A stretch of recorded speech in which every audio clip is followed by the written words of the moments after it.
What's good, y'all? Shiesty MMA back here with the full card predictions. I literally just filmed this fucking video and my dumbass clicked delete instead of save. So now I gotta refilm this fucking shit real quick. If you didn't see the video that was uploaded yesterday, got age restricted. I'll pop it up right here. Go check that hoe out. You know, YouTube is just, you know, if you show anything that isn't family friendly, they just immediately get on your ass. So, cooked. I'm gonna just run through this shit like quick as hell. First bout, Charles Radke versus Francisco Prado. Charles Radke is a definite lock. Prado, honestly, I don't think he's even really a welterweight. He really honestly has more the frame of a lightweight. He really is just really fucking bulky. But yeah, in the UFC, he hasn't really looked that good. His only win is Ottoman Aitar by fucking knockout. I mean, if you're not fucking finishing his Aitar, you shouldn't be a professional fighter, honestly. Yeah, Radke should be a dominant 15-minute decision. I expect him to get the takedowns going, get it going pretty easily. Rack up a lot of control time. Get some good ground and pound in. Should be dominant there. Kelvin Gastelum versus Vicente Luque. This fight and the fight before, they're actually both have people coming in on short notice. Prado in the last one, he's coming in on short notice for he's filling in for some Dana White Contender Series debut that Radke was gonna fight. It was gonna be a way better fight than fucking Prado's bitch ass, but you know, Kelvin Gastelum, he's coming in for Kyle Daukaus because Kyle Daukaus was supposed to fight Luque originally. Between the two of them, they're both pretty much UFC veterans at this point. I'm gonna go with Gastelum. I think he's looked better and fresher in his recent bouts. I mean, he did, like, he's also been losing, right? But he got that decision over D-Rod. Fucking Pyfer, he did get knocked down a lot there, but he also made Pyfer look kind of a little bit telegraphed and one-dimensional. And, I mean, Pyfer couldn't finish him at all. So, you know that chin's still there. That chin's always going to be there for Kelvin with his weight missing ass. This dude has never deprived his water of brain in his life. So, yeah, I think, and Luque, he just has not looked the same since the Jeff Neal incident. So, like, he doesn't take damage the same. I think the only two wins he's had is RDA and Garimbo, and Garimbo's dog shit came in on short notice. RDA is just so old at this point, and that fight, Luque was just pretty much clinching and a lot of cage work and just, I haven't seen him being able to do that to Gastelum, man. Cause it's fucking that fridge motherfucker with his boxing and shit. I don't think he's gonna get stalled out by Luque or nothing. I think it could go to a decision, but I think Gastelum is just gonna style on him for the most part. Chris Padilla versus Marco Medeiros. I seen a lot of people on Medeiros. I don't know though. I gotta go with Chris Padilla, man. Look, the record isn't as nice, but Medeiros, he's kind of a little bit of more like, I guess, he is more technical than Chris Padilla, right? But, man, that comp is, like, it's not even like Chris Padilla is facing, like, insane comp. But it's definitely better than this shit, man. Landon Quinones, Austin Hubbard, Mark Chwinsky, but, like, bro. Fucking Padilla, I know Bonfim was his last one, Jai Herbert, Rongju. There's another one. Let me pull it up. Yeah, Lon Top. That one was definitely not on the same level. But that was actually crazy. Motherfucker was plus 340 against Lon Top. Dumbass bookies. Not bookies, odds makers. But I think Chris Padilla here, he should get it. I think Medeiros, he's not going to be as much of a rollover as some of the people Padilla has faced. But Padilla, he should have the ability to get this one done. I think he has the cleaner boxing. And his pressure is pretty good. He's good defensively. He can pull it out of a firefight at any time. So I think I have to favor him here. Tatiana Suarez versus Lupita Godinez. I'm going with Tatiana Suarez here. She lost to Wei Li, which I don't know why she was so huge of a favorite there. But her career has really just been plagued by injuries and inactivity. That's really been the main problem of her career. But otherwise, she's always able to get the takedowns and get stuff going most of the time. She didn't look the best in the Lemos round, but he still got the control time in the takedowns. So, and Lupita, I think her losses are to getting taken down and controlling. I think it was against let me pull it up. Jandiroba was one of them, and then who was the other one? Mackenzie Dern, yeah. I mean, it's no shame in losing on the ground to those people, but you're telling me that they controlled you and then you're facing Tatiana Suarez now? I gotta go with Suarez, man. I think she's gonna get the control time for sure. For sure. It's gonna be a boring fight, but she's gonna get it done dominantly, I think. Gamrot versus Ribovic. Dude, Gamrot, he's I don't know if he's gatekeeper status, but he's one of those people where I just don't see the lower ranked lightweights beating him. That's the big problem with lightweight too. This division is so damn stagnant because, one, dumb matchmaking, and two, it's so stacked in the rankings. It's hard to get people out of the rankings because of how good they are sometimes. Gamrot, I don't know, man. I don't see Ribovic being able to get his game going. Ribovic, he's gotta match that output, match that pace. Gamrot's not a complete bum on the feet, too. He dropped Dan Hooker pretty bad in round 1.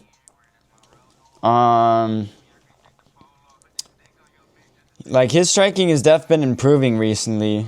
And I feel like if you really want to beat him, you gotta have that neutralizer. You gotta have the ability to not fucking what am I trying to say? You gotta have that elite ground game.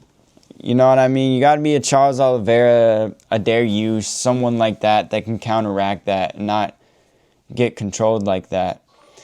Ribovic, nah, he's not in that category, man. He's so flat-footed. His takedown defense is up there. It's 70%, but Ludovic Klein, his takedown defense before that Gamrot fight was 100%, and you saw what happened. I mean, completely different fighters, completely different matchups, but I think we see the same thing happen here, man. Ribovic gets taken down a lot, gets controlled for most of the bout. Maybe he has a moment where he rocks Gamrot on the feet, but then Gamrot just fucking takes him down after that, like he does a lot of his opponents. I like Ribovic, man, I do, but the Zell Huber fight did not age good. And then, just in general, man, the people coming up in the lightweight ranks, they are just not able to get into the rankings a lot of the time nowadays, or get up there that far. I don't know why the division's so stagnant. It's just why? It's really the matchmakers, I ain't gonna lie. They just are so retarded with lightweight. I don't know what they're doing, but anyways, Kevin Holland and Randy Brown. It's I got it. Forced me to choose between two fighters who are absolutely never locked in. I mean, you would think they're locked in and then they just fucking sell you. like Kevin Holland, fucking D-Rod shit, and then Randy Brown, that fucking bomb fiend fight. I'm so glad I pick flipped on his ass, cause what the hell, man. Like, I had the feeling this dude, he chokes in every big step up and ranked opportunity step up, he's choked. Then he went and choked again. So if I have to decide between two bullshitting ass fucking fighters, I guess Kevin Holland. He's probably gonna go out there and fucking lose now because I picked his ass. Because everybody knows, you pick Kevin Holland, he goes out there and loses. You pick against him, he goes out there and wins. Fucking hell. But he does have the ground game advantage over Randy Brown. I mean, Randy Brown was getting controlled bad by Brian Battle, and that's not a good look at all. Battle just got fucking smushed by Eblen on the ground. And Battle was never, his ground game has always been his deficit. I mean, Renat Fakhretdinov, he fucked him up there too. So, yeah, I guess I'll go with Kevin Holland, even though I don't like what his social media shows me at all. Doesn't look locked in as a UFC fighter. But I guess we ride with Kevin Holland now. Because he kind of is due. He's due now, right? Bullshit ass fucking Mike Malott loss. And then bullshit D-Rod loss. No way he goes on a 3-fight losing streak, right? Oh, hopefully not. Hopefully not. Hopefully not. Pitbull versus Pico. This is actually crazy. We got a PFL main event as the prelim opener. Not prelim opener, the final prelim. I think Pico...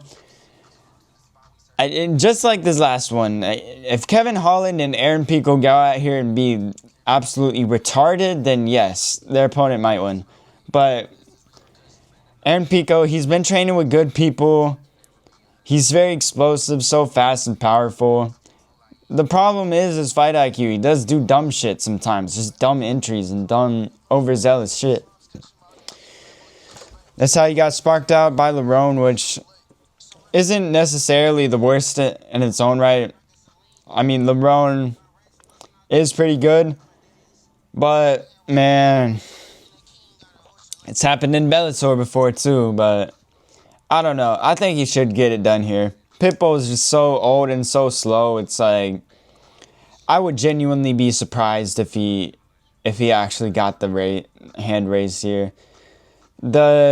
The fact that Pitbull beat Ige last time, it was like, yeah, nah, there's no way I'm going to pick Ige ever again. At least not against anyone competent, like, fucking hell.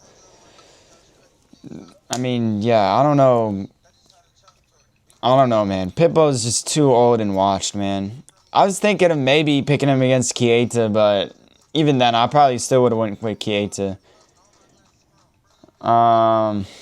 Yeah. Pico for the dub, sadly. Cub Swanson versus Nate Landwehr. This is a good scrap. I mean, I'd rather Gamrot open the main card, but UFC politics, you know. Cub Swanson, Nate Landwehr. I mean, Landwehr's been a veteran in them fucking going crazy in them Russian promotions overseas, and then Swanson from the WC days. I'm going to go with Swanson, honestly. Landwehr, he's looked too shaky recently. Duo Choi and, who's that French dude? The Charrière dude. His chin and his speed just do not look the same at all. And that's, like, his chin mainly, that's what he really needs, like, for his style. It's because he's a go-to-war guy every time, just slugging. If he doesn't have that anymore, man, I don't see how he even wins, because that's a big thing he relies on. And Swanson, he's still training. He's still pretty active in the gym. He trains with, like, Danny Silva and all them motherfuckers. He still looked really good in his last one against Quarantillo. Had a really good performance there. It's his retirement fight here, I'm pretty sure. He's got to be locked in. I got to go with Cub Swanson. Honestly, I've seen so many other people going with him. It kind of worries me, but I feel like this was kind of a good little sneaky pick. Cub Swanson. Like, I don't see how he's gonna lose to Nate Landwehr, man. I don't know. Landwehr just, he ain't the same. That's for a lot of the fighters on this card. I just don't think they're the same anymore. And if they come out and prove me wrong on this card, honestly, all more to them. I'd want to see that. That's more entertaining. Like getting predictions right, it's nice, but at the same time, it is more entertaining when there's more chaos and I get my predictions wrong. I honestly like it, because it's like, I know it sounds like cope, but it's like, if every time I'm fucking sitting here and I see about, and I say what's gonna happen, and I see exactly what I think is gonna happen every time play out, that shit would get boring, bro. I ain't gonna lie. That shit would get boring. It'd be like, alright, the fuck? Like, there's just a guaranteed outcome? Like, no. That's why this shit's fun. No guaranteed outcome. Anything could happen. It could be any fighter's night. Exactly with this next bout. It could be either of these fighters' night. Reyes versus Walker. Holy shit. If there's a fight that you would bet not going to decision, it would be this one. But then, with how shit's been going recently, this one would go to decision. With how the shit's been going recently. I don't know. but it should definitely be a finish here. I'm leaning on the Johnny Walker side, to be honest, man. Reyes, I know he lost to Oberg, right? But dude, he looked so bad in that loss. The entries and the footwork against a known counter striker. That was just the worst fight IQ I've possibly seen. That was the worst fight IQ in a bout I saw last year, for sure. That was, like I didn't think Reyes was going to beat him, but I didn't think he was going to just go out there and literally serve his chin on a platter to him that retardedly. I don't know. That was... Yeah, that just makes me have to pick Johnny Walker, man, because that was so goddamn questionable, man. And Johnny Walker, he's been shaky as well recently, but he's not getting fucking slept by Ryan Spann jab shaky, you know what I mean? Losing to Ankalaev and Oezdemir, those aren't bad losses right there. And then his last loss was Hill. And that was 4 years ago when Jamal Hill was actually still decent. So, I don't know, man. I just got to go with Walker in this one. I think he's going to touch Reyes with something big early, and it's just going to be fucking over quick. It's going to be sad. Curtis Blades versus Josh Hokett. This fight, I don't like it at all, to be honest, bro. Like, Hokett, he beat two bums. Now he's getting Blades. Doesn't really make sense to me. But I guess if you say fucking gay WWE shit on the mic, then you get a top 5 in your first 3 fights. I guess that's how the fucking company works now. I'm going with Blades. I've been going back and forth on it, but man, Josh Hokett, just so inexperienced. Like, 24 fights on Blades compared to Hokett, 8. He has a third of the experience of Blades. And Blades, he's been facing this top-ranked competition for so long. Just fucking Aspinall, Volkov, fucking Cooney Evans, last one, Almeida, Rosenstrike, Lewis, Junior Dos Santos. I just favor his experience here, man. And they're both... Look, Hokett, he probably does have the advantage on the feet, but the cardio is unproven, man. he went to the third round once in his debut in Bellator. So I don't know. It's kind of, we don't know how it's gonna be fighting at the top pace against top level fighters. Blaydes, I just have to go with him, man. He's been in these spots, and I think, you know, he has the wrestling to neutralize Hokit here, and definitely, if Hokit, he tries going in on takedown later into the fight and he's gassed, could see something like the fucking Almeida shit where Blaydes just fucking started hammering down on him and knocked him the fuck out. I think Blaydes gets it done here. I think he gets it done here. It's too quick, bro. It's too quick of a step up for Hokit. He was literally just fighting Denzel Freeman a few months ago. Like, dog.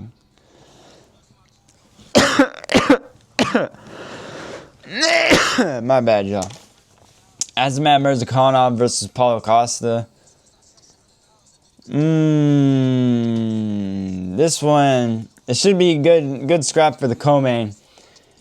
I'm going with Murzakanov, but man, Paulo Costa, he can definitely pose some problems here. His last fight, he was doing good with the southpaw shit, and he was looking improved in his last fight. Just back to the old form, more pressure. You know, not as hesitant, letting the kicks rip. I don't know, man. He is kind of just flat-footed as fucked. And Murzakanov, he is very, like, bouncy. I feel like Murzakanov, he can definitely, you can just outstrike him on the feet for most of the fight. Just moving around good. I don't think he's going to knock him out, though. I think Costa, he's not here to fuck around. I don't think he's as much of a walkover as people think. But it is still kind of like, why are we doing it? Like, Murzakanov probably wins, you know? Like, I don't know. Either way, it's going to be a scrap. It's going to be a scrap for sure. Two juiced up motherfuckers. Secret Juice versus Russian Juice. Crazy.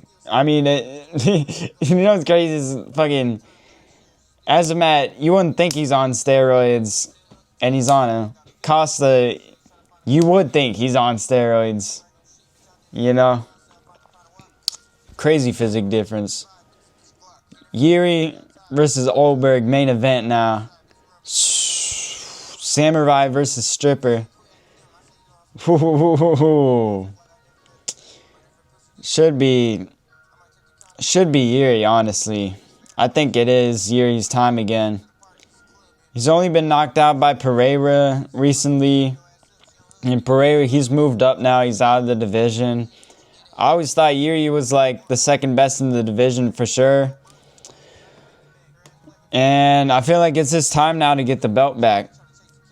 And he has looked improved. He's looked more improved defensively, more head movement.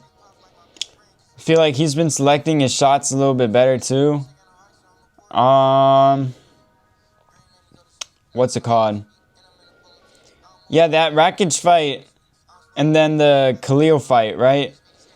He was honestly down a little bit, and then, you know, second round he starts making adjustments and then gets the knockout after that. I mean, like, Oldberg could definitely have success early, but Yuri, his pressure and his just always coming forward, throwing crazy shit at you style. That CKB fucking pressure avoidance style. The motherfuckers hate that shit. I think that's definitely going to work in Yuri's favor as we get later into the fight. And I think he's just going to start working him later into the rounds and get that finish like he usually does. It's just, you can't stop him, man. He's always just relentless. You can talk about his defense. Yes, he gets hit, he gets clipped, but he takes that shit, bro. Like, He'll eat that punch right in front of your face and keep coming forward. And the Khalil fight, I gotta set this narrative straight, bro. Those judges are retarded. There's no way it was 2-0 heading into round 3. I'm sorry. There's no way. There's no way. I was rewatching that shit. Khalil was missing so many of his punches that they were scoring, bro. The whole judges and their scoring criteria, a lot of the strikes that they score are such bullshit nowadays. It's so bad. So bad. I remember, what was that one fight a week ago or 2 weeks ago? The heavyweight fight. Grahammy Pat versus Thomas Peterson. That's another example I can think of just recently where judges are literally not able to score fights correctly. Like, Peterson, obviously the winner.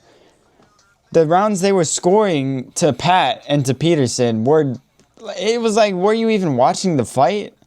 Did you just literally open the fucking ESPN Fight Center and just decide random rounds to score? Like, what the hell? But, yeah, what was I saying? Yuri, he should get this done for sure. I mean, Carlos Ulberg, man, I don't know. He's just kind of, I feel like he's just kind of had to play it safe, play very technical defensively against people that Yuri would probably starch quick. And, like people talk about he's going to be doing that same shit in the Yuri fight. I don't think so, man. When you got Yuri in your face coming forward, doing all that crazy shit, it changes the way you're going to fight. You're not able to fucking... Like, Uzdemir and fucking Blachowicz don't have the same type of pressure and danger being presented coming forward. They are a little bit more on that technical side. Yuri, he's chaotic as hell. And I mean, hey, they're both going to be swinging. I'd be surprised if this fight goes to a decision. That's all I'm going to say. This whole entire fight card, it looks like it's going to have some bangers, finishes from top to bottom. Sorry that this is kind of quick, not the most detailed. I would have done it better, but it was on me this time. I can't even lie. I don't know what I was doing. I literally, I was trying to export the file. I click on it, and I clicked delete. I, consciously clicked delete files. And then I realized, I was like, oh shit, I was trying to save him. So, I don't know what the fuck happened there. That was crazy brain fart, but anyways, hope y'all enjoy the card. Hope y'all enjoyed the rundown, quick little rundown. If you didn't see the new video, go check it out. And I'ma see y'all soon. Peace.